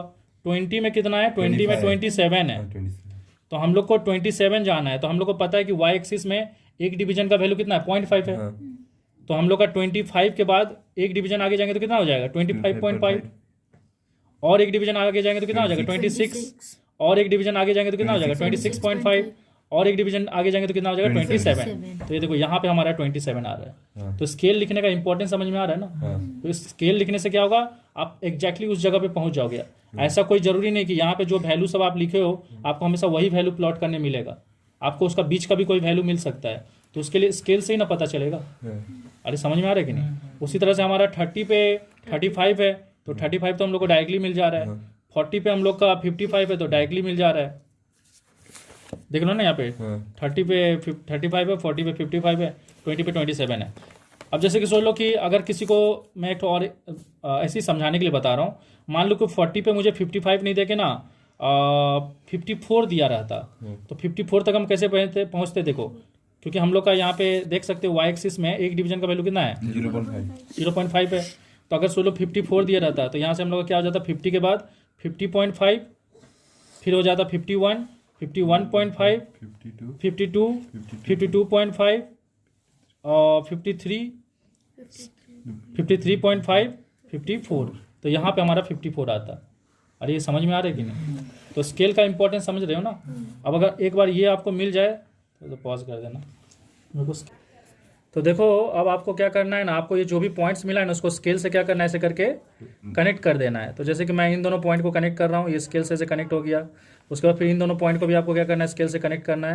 तो ऐसे करके इसको पूरा ऐसे करके कनेक्ट कर लेना। उसके बाद इस पॉइंट को भी आपको क्या करना है, ऐसे करके कनेक्ट करना है। तो हम लोग इसको भी कनेक्ट कर लेते हैं। उसके बाद क्या करना है ना, देखो यहाँ पे कितना का डिफरेंस है 10 का डिफरेंस है। तो आपको 10 का डिफरेंस में पीछे भी जाना है और इसको एक्स एक्सिस में लगा देना है। अगर इसका ग्राफ ऐसे बने रहता तो आपको इस तरफ लगाना पड़ता, ठीक है। तो यहाँ पे हम लोग क्या करेंगे, इसको 10 का डिफरेंस में अगर पीछे जाएंगे तो 0 पे पहुँच जाएंगे। तो आपको यहाँ पे ऐसे स्केल को रखना है और यहाँ पे ऐसे लगाना है। इसको थोड़ा सही से लगाना और ये देखो ये इसको 0 पे रखे, ओके। अब आपको क्या करना है, यहाँ से ऐसे करके इसको कनेक्ट कर देना है। तो इससे क्या हो गया, आपका ये जो लेस देन ऑगिव है वो कंप्लीट हो गया। अब आपको क्या निकालने बोला है, क्वेश्चन में आपको निकालने बोला है मीडियन। तो मीडियन हमारा कितना पे आ रहा है 27.5 में। तो ये वैल्यू हम लोग कहाँ पे देखेंगे, CF में देखेंगे, ठीक है। तो CF में देखेंगे। तो अब हम लोग यहाँ पे क्या करेंगे, CF ये हमारा CF वाला एक्सिस है। तो इसमें हम लोग 27.5 में जाएंगे। 27.5 कहाँ पे आएगा, देखो ध्यान से बता रहा हूँ। देखो यहाँ पे हमारा 25 है और हम लोग जानते हैं y एक्सिस में जो हमारा एक डिवीजन का वैल्यू है कितना है 0.5 है। तो 25 के बाद कितना हो जाएगा, एक डिवीजन आगे जाओगे तो 25.5, 26, 26.5, 27, 27.5। तो 27.5 आपका कहाँ पे आ रहा है, यहाँ पे आ रहा है, ठीक है। अगर आपको एक बार 27.5 मिल गया तो आपको क्या करना है, वहाँ से हम बोले थे स्ट्रेट लाइन खींचना, क्योंकि हम लोग को मीडियन निकालने बोला है। और जिस तरीका से हम यहाँ पे मीडियन निकाल रहे हैं उसी तरह से आप लोअर क्वार्टाइल अपर क्वार्टाइल जो भी बोलेगा निकाल सकते हो, ठीक है। तो यहाँ पे हम सिर्फ मीडियन निकाल के दिखा रहे हैं। और जहाँ पे ये ग्राफ में टच करेगा ना वहाँ से आपको क्या करना है, एक सीधा लाइन नीचे की तरफ प्रोड्यूस करना है। तो सीधा लाइन नीचे की तरफ प्रोड्यूस करोगे तो कितना पे आ रहा है, ये 20 पे आ रहा है। तो इससे हम लोग का मीडियन का वैल्यू कितना हो गया 20 हो गया। अरे समझे कि नहीं। तो इस तरह से आप फाइंड करोगे, ठीक है। देखो आपको यहाँ पे क्वेश्चन जो दिया है ना वो कुछ इस टाइप का दिया हुआ है। इसमें लिखा मार्क ऑब्टेन और नंबर ऑफ स्टूडेंट। तो मार्क ऑब्टेन में क्या दिया है, लेस देन 10। तो 10 से कम कितना बच्चा लाया, 7 जन लाया है। 20 से कम कितना बच्चा लाया, 19 जन लाया। मतलब ये उसमें वो 7 बच्चा भी काउंटेड होगा। 30 से कम में कितना बच्चा है, 32 जन। मतलब ये उसमें ये 19 बच्चा भी इंक्लूडेड होगा। 40 से कम में कितना बच्चा लाया है, 42 बच्चा। मतलब उसमें ये 32 बच्चा भी इंक्लूडेड होगा। अब 50 से कम कितना बच्चा लाया है, 50 बच्चा, जिसमें ये 42 बच्चा भी इंक्लूडेड होगा। तो आपको निकालने बोला, मीन निकालने बोला। तो हम लोग जानते हैं मीन निकालने के लिए या तो हम लोग को क्लास मार्क चाहिए और फ्रीक्वेंसी चाहिए, या आपके पास क्लास होना चाहिए, उससे आप क्लास मार्क निकाल सकते हो। तो सबसे पहले तो आपको क्लास बनाना पड़ेगा। तो हम लोग का मिनिमम मार्क कितना हो सकता है, 0। किसी का नेगेटिव मार्क तो नहीं आएगा। तो यहाँ पे मिनिमम मार्क्स कितना हो जाएगा, 0 हो जाएगा। तो 0 से 10 के बीच में कितना बच्चा आएगा, 7 ही आएगा, क्योंकि 10 से कम मतलब 7 ही रहेगा।